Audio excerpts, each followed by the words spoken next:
శ్రీజ మళ్ళీ అది చేస్తుందని మీ అందరికీ ఎవరికైనా అనిపించిందా? నాకు కొన్ని సిచ్యువేషన్స్లో ఏమనిపిస్తుంది అంటే, స్టార్ మా పరివార్లోకి వీళ్ళు వచ్చారు కదా, షోకి వచ్చినప్పుడు ఆ ప్రోమో వచ్చింది, నేను చూశాను. ప్రతిదానికి ఏది అడిగినా మళ్ళీ శ్రీజనే మాట్లాడుతుంది. కళ్యాణ్ని ఇక్కడ కూడా డామినేట్ చేస్తుంది. తను ఏం మాట్లాడాలనుకుంటున్నారు ఏంటి అనేది ఎవరనేది అని అడిగినప్పుడు శ్రీజనే మాట్లాడి తనే ఆన్సర్ ఇస్తే, కళ్యాణ్ మాట్లాడేది ఎక్కడ, కళ్యాణ్ ఎక్కడ కనిపిస్తాడు, అరే కళ్యాణ్ మనం బిగ్ బాస్ హౌస్లో కళ్యాణ్ మిస్ అవుతాం, కానీ అరే మన కళ్యాణ్ వచ్చాడు ఈ షో చూడాలని మనం ఇంట్రెస్ట్గా చూస్తూ ఉంటాం. ప్రతిదానికి తనే అరిసేసి తనే హైలైట్ అయ్యి తనే మాట్లాడితే, ఇక్కడ మనం అసలు తను మిస్ అవుతున్నాం. తనే మాట్లాడతాడు. హౌస్ నుంచి వచ్చిన తర్వాత తను వే ఆఫ్ టాకింగ్ ఎలా ఉంది, ఎలా ఉంటున్నాడు, తను లైఫ్ ఎలా ఉంది, ఇవన్నీ మనం తెలుసుకోవాలనుకుంటున్నాం కాబట్టి సో దానికోసం చూస్తూ ఉంటాం, అరే మన కళ్యాణ్ రా అని. సో అది కూడా లేకుండా ప్రతిదీ నువ్వే డామినేట్ చేసి శ్రీజానే మాట్లాడేస్తే అది కరెక్ట్ కాదనిపించింది. మీకేమనిపించిందో కామెంట్ చేయండి. ఆల్రెడీ ఆ ప్రోమోలో ఇమ్ము అంటాడు కూడా కదా, ఏంటి అంటే నువ్వు గెలిచావో అర్థం కావట్లేదు, కళ్యాణ్ గెలిచాలో అర్థం కావట్లేదు బయట అయితే ప్రజలకి అన్నట్టు అనేసేస్తాడు. అక్కడే అర్థమైంది డామినేట్ చేస్తుంది.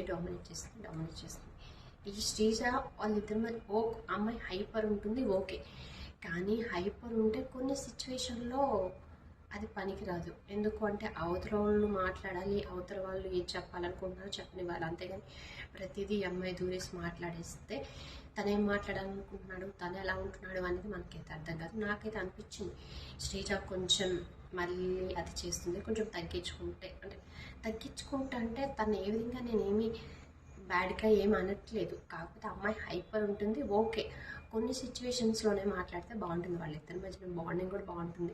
అక్క అక్క అంటాడు, తనేమో తమ్ముళ్ళలాగా ఫీల్ అవుతుంది. అదంతా జెన్యూన్గా వాళ్ళ బాండింగ్ చాలా ఇష్టం నాకు కూడా. కాకపోతే కొన్ని సిచ్యువేషన్స్ బయట వచ్చినప్పుడు, పబ్లిక్లోకి వచ్చినప్పుడు, ఒక షో చేస్తున్నప్పుడు అక్కడ కొంచెం అంటే తను మాట్లాడిస్తే బాగుంటుంది. ప్రతిదానికి తనే హైలైట్ అవ్వాలని మాట్లాడటం, తను హైలైట్ అవ్వాలని కూడా మాట్లాడదు. తను ఉండటం వల్ల వే ఆఫ్ బిహేవియర్, తన టంగ్ పవర్ అలాంటిది కాబట్టి ఓకే, ఏది అడిగినా అంటే నేను చెప్పాలి అనే ఇంటెన్షన్లో ఉంటుంది కాబట్టి సో అలా ఆ విధంగా నేను ఫీల్ అవుతున్నాను, కానీ వేరే విధంగా ఏం లేదు. సో అది నాకైతే అట్లా అనిపిస్తుంది. శ్రీజ మీద నాకేం కోపం లేదు, శ్రీజ ఏం నా ఫ్రెండ్ కాదు, నాకేం అమ్మేదేమో నాకు గ్రడ్జ్ లేదు. సో నాకు ఈ పాయింట్ అనిపిస్తుంది, కళ్యాణ్ మాట్లాడిస్తే బాగుండేది అని నాకు అనిపిస్తుంది. సో మీకు ఏమనిపిస్తుందో